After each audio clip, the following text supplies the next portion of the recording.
around in stall 2. Gates have opened. They're racing. First to move, Gangbuster from Maserati and Nawadaroo. They settle in front of Prince Turbo. Sacks on, sacks off. Didn't get the best of starts down near the inside.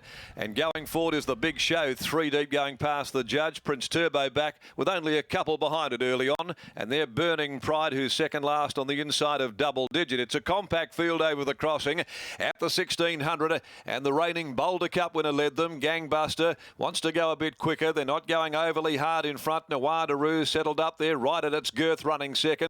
The Big Show 3 deep in the early part, getting around Maserati. Sacks on, sacks off, which is hemmed away on the fence.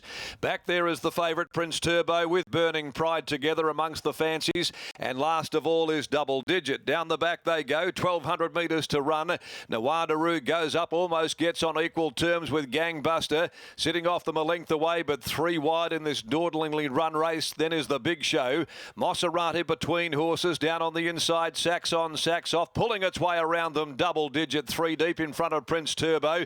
In a jammed up field here, off the pace, Nawadaroo's going to roll to the lead. Burning Pride gets relegated back to last. Out to the side they go past the 800. Nawadaroo allowed a little more rain by Lucy Warwick, has gone to the front. By 3/4 the Big Show, who gets across now to be one off the fence. Still planted wide though, Double Digit, who made that mid-race move. Gangbuster back on the inside. Now Prince Turbo's been able to work to the outside to follow Double Digit for the run home. They're followed back in the middle. Maserati. Burning Pride is on the back of Prince Turbo and dropping to last. Sacks on, sacks off. Nawadaroo heads into the straight first over the Big Show. Double Digit makes a line of 3. Here comes Prince Turbo, letting down very quickly, and he burst up at the 250. Races to the lead. Double Digit tries to go with him. 2 lengths further back behind them. Burning Pride. 100 left to go. Prince Turbo, Double Digit, and Burning Pride is finishing strongly. Prince Turbo gained the upper hand. Burning Pride dived at him, didn't make it. Prince Turbo won it. Prince Turbo by a neck over Burning Pride. Double Digit ran third from Maserati, and then 3 lengths Gangbuster. Nawadaroo peaking on its run. Sacks on, sacks off, and back there last of all is the Big Show. Prince Turbo, number 7, is the winner, ridden by Clint Johnston Porter. Holds off a determined Burning Pride over the final stages to win by a long neck.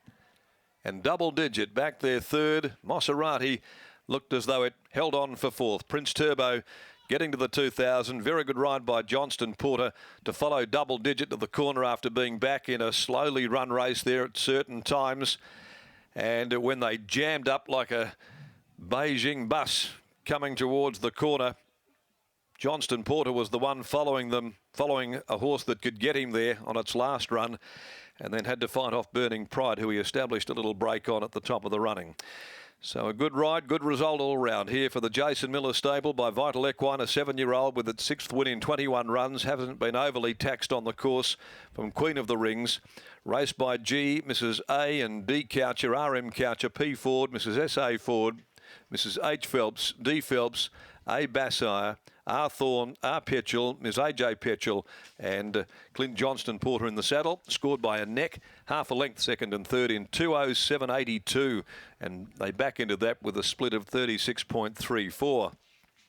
Burning Pride second home, a Blackfriars Pride mare, Holly Taylor Jarodnowski, and third 5 Double Digit by Demerit from Female Agent, putting in 2 really good runs now over a middle distance since being prepared to run a journey by Ash Maley, ridden by Sean McGruddy. So the numbers are 7, 4, 5 and 6. Maserati fourth home. The Big Show sat wide, needed that, weakened out of it. So did Nawadaroo, and they're both going to take plenty of improvement out of those respective runs. The next on the card, as we go to the Mrs. Max Handicap over 1650 at 223, 8 Burning Magic is the scratching. Let's go downstairs. We'll catch up with Brittany. This horse performed very well through the Summer Carnival with his placings in the Towton Cup, the ATA Stakes, of course. He wasn't far off them in the Perth Cup either. And Jason today got him out to a journey that was going to really suit and was capped by a terrific ride.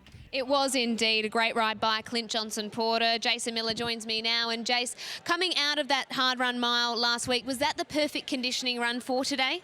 Yeah, he's a big gross horse, and you just got to keep the work up to him, and that's why after he raced last week, I thought you need to go around again next week just to get the miles into his legs, and I still think he's got improvement on that.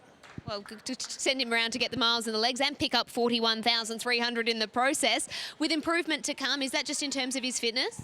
Oh, he's just such. He's you know, he's just a solid horse, and yeah, he just seems to handle. The harder you work him, the better he likes it. So yeah, he's got improvement, and yeah, 3 weeks to Cal now, so that should top him off nicely. How do you think the cow track will suit him? Actually, he doesn't. Well, in my opinion, I don't reckon he likes a real soft track. So hopefully it should suit him well. And that's why I was hoping the rain would. They reckon about 5 o'clock. I was like, oh, hopefully it doesn't rain before his race. So it was good. Luckily, it stayed away. We see him with that high head carriage. Has that just always been him? It has been him, but they went pretty. They slowed up, and then he got travelling on the bit. So. Yeah, it was a muddly run race, mid race, and yeah, that's probably just the way he races, and he dug deep today. I thought he had his chance. I thought, oh, don't pull up, but he dug deep, and it was a good fighting effort. It certainly was. Well done on the win. Thank you. Jason Miller prepares a Prince Turbo to victory, and we'll head to Kalgoorlie. Clint Johnson-Porter's now catching up with Scott. Doing wonders for his haircut, Britt. It is really windy out here. Clint joins me after the winner, Prince Turbo. Clint, when Shooter zipped around you at about the 800 to go and sit 3 wide with cover, were you ever tempted to go and do the same thing? No, I wanted to ride him cold. He can over-race quite a bit, and I had him settled well at that stage of the race. I knew it was going to sort of pan out like that. I expected Saxon to be the pacemaker, but it didn't turn out to be that way, but it was fine. What about in the run to the post? He was left there for a long way out in front. Did he have a little bit of a look around? Yeah, I hit the front a little bit early. I thought McGrady's horse was going to hold me a bit longer, but no, I hit it a bit earlier and he just wobbled around. I was just lucky not to get run down today. Looks like a live hope for a Kalgoorlie Cup. Good luck for the rest of the day, and good luck if he goes to the feature. Yeah, beautiful. Thank you. Clint Johnson-Porter, beautiful ride on Prince Turbo, guides him to victory. Jason Miller deciding to back this Vital Equine gelding up off 7 days, and he salutes in the Crown Perth Handicap.